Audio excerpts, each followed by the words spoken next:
I do know this from covering pro sports and all you guys in a variety of different sports through the years. And game represents recognizes game. So you can be a football player or a basketball player or a baseball player, and you look at what Walter Clayton is doing here, Fred, on the biggest stage. And so just take us as an athlete. I know at the tail end of your senior year in Florida, you got what would be the basketball equivalent of the zone.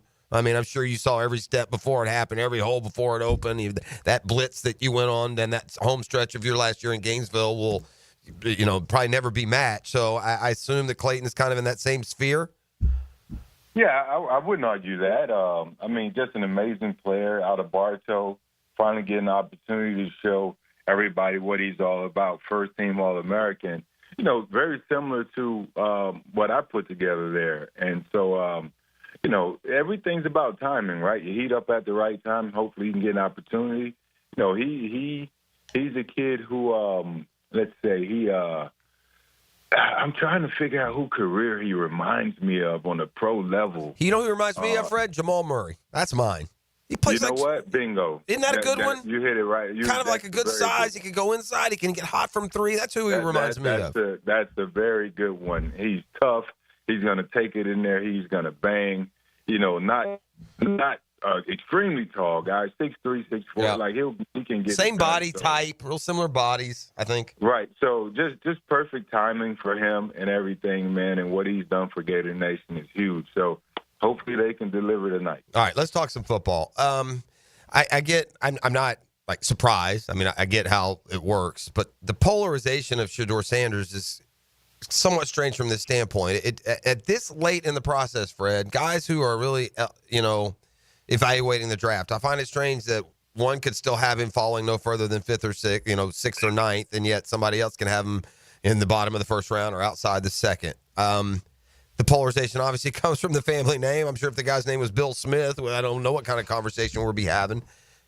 Talk about Shedeur's, his life, Fred.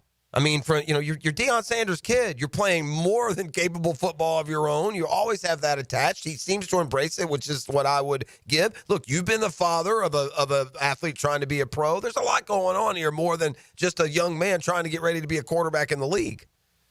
Yeah, I mean, it comes with the territory. There's a polarization with his father, obviously, and if you talk the talk, you got to walk the walk. And it's as simple as put. If it were someone like myself, who didn't necessarily lead voice first, in terms of being marketable and being just out there. I let my play step in the room before you heard my voice, right? So when you talk, you have to be able to back it up. And I thought he'd done that. I thought he had done that. But then when you talk about the draft and where we are now, they have one guy every year that's this sort of situation. Good. Yeah. My apologies. No, I not your gotta fault. get some better equipment. Got to make an investment in some equipment. It's just the last name. It makes it extremely microscopic. But typically, there's someone that's going to get scrutinized every year in the draft. But it's always one player that highlights that. And this year, Shedeur Sanders. So. I'm looking at this New York Times, the athletic mock draft. Mm-hmm. They have him dropping to 21 to Pittsburgh. Right. And this thing is all over the place. So we're no experts. It's all good. It's part of entertainment to kind of throw the mocks out there. Shedeur's an amazing player. I thought he had a very solid pro day, based on the highlights and all of the talk conversations that's come out. He can throw the ball.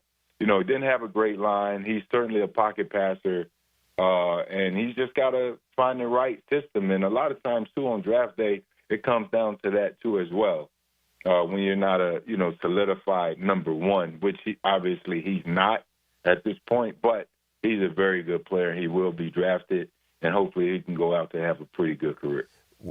Where is Travis Hunter most valuable to a football team, Fred, as a corner or as a receiver? And I won't put you in the position of you were coach. Where would you play him? You'd have to know a lot more. But I guess just as a position and what you've seen, where is he most dangerous to the opponent? Where is he most valuable to the team that drafts him? I learned a long time ago. I have a few Gator buddies, brothers actually, from the class of '94. Riedel Anthony, Ike Hilliard, Quasi Green. just to name a few. And I remember those guys tried to follow Coach Spurrier to D.C., and they ended up shortening their careers and didn't play much after that. And I learned then that receivers are a dime a dozen. Okay. Once-in-a-lifetime cornerbacks are hard to find, like the Patrick Surtains, the Darrelle Revises, that sort of stuff, the Champ Baileys. Travis Hunter is in that mold. If I were a coach drafting him, it's strictly for cornerback. If I can mock up some stuff to put you in the offense every now and then for a distraction, use your speed, okay, we could do that. And I'll hesitate to do that. But you are a once-in-a-lifetime. You're a cornerback. You're the Deion Sanders type. You can get some offense, but we want you in there strictly to lock down the other team's number one. That's your focus, and that's why we're drafting you. That's just my 2 cents on it. But I believe he's a Hall of Fame or has Hall of Fame upside as a cornerback more so than he does as a receiver. Let me run this by you, and I think this ultimately is kind of the barometer on how strongly people feel about Travis Hunter, whether it's, the B as in the business, you as a former player, or somebody else as a fan. Would you be willing to trade up from 5 to 2 to make sure you get I think like the Browns at 2 could fall to 5, could take Shedeur there, and they're not taking him 2 overall. You're not moving way, way, way up, so you can probably do it without spending too much more. You have a lot of draft picks the next couple of years. Is it worth that move up? Do you think he's that kind of player, Fred, or are you fine with what most models say, and that's going with the big defensive tackle to kind of anchor down that side of the line of scrimmage in Mason Graham? You're saying they're in the Jaguars moving up. If you're the Jaguars, would you is it worth moving up from 5 to 2? For Travis. Yeah, for Travis Not Hunter. Shedeur, for Travis. That's right, for Travis. Or are you best sitting at 5 and taking Graham? I'm okay with sitting at 5 and taking Graham. I know that's also been one of those spots there. And when you look at it, if you can get a solid pass rush, you went out and you have one of the highest paid DNs in the game in Josh Allen. You have a former former number 1 pick in Trayvon Walker. So you're telling yourself, okay, our pass rush should be, where we want it to be.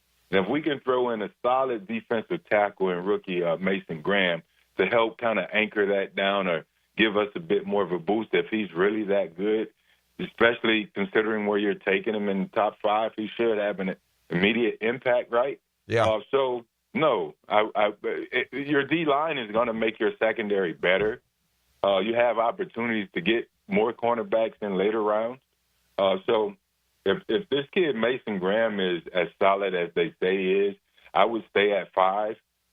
Again, Travis Hunter is certainly one of those players that you look and you say, man, I know what we're going to get out of this kid. It has so much upside potential. And is it worth going up 3 spots? That's a tough one.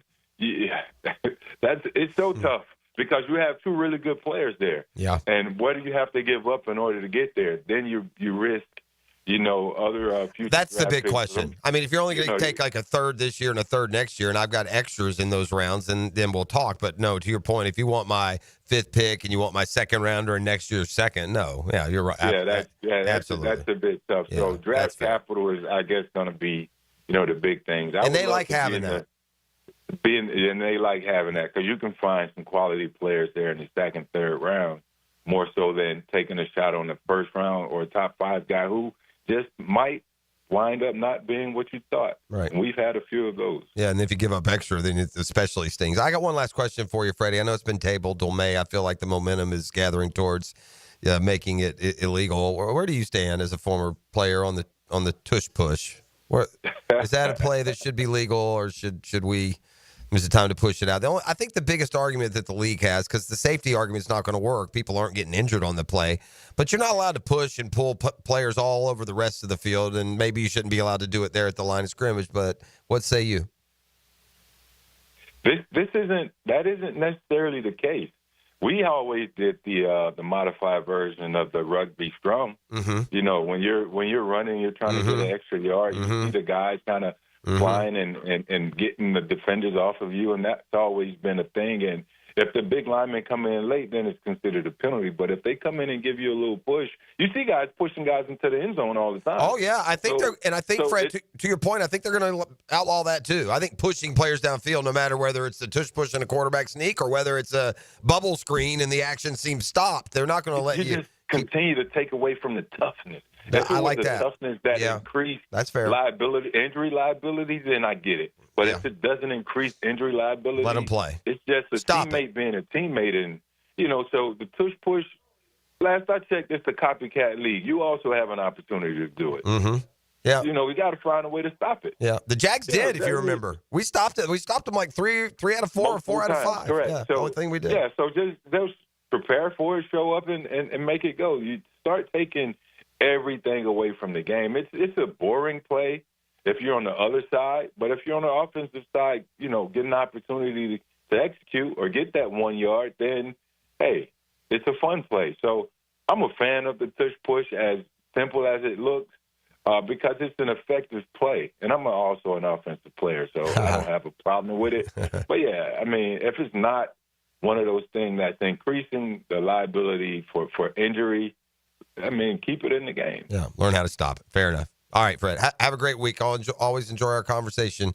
If you could send some lemon and some honey and some tea up this way, I'll pour it down our guy's throat. How about that? Little ginger, a little cayenne. Yeah. Come on, Dan, get it together, my brother. I'm trying. He's trying, he says. All right, Fred, have a great week, man. We'll talk to you next week. All right, guys. All right. Yeah, have a great week. There he goes. That's our guy, Fred Taylor, the Monday morning running back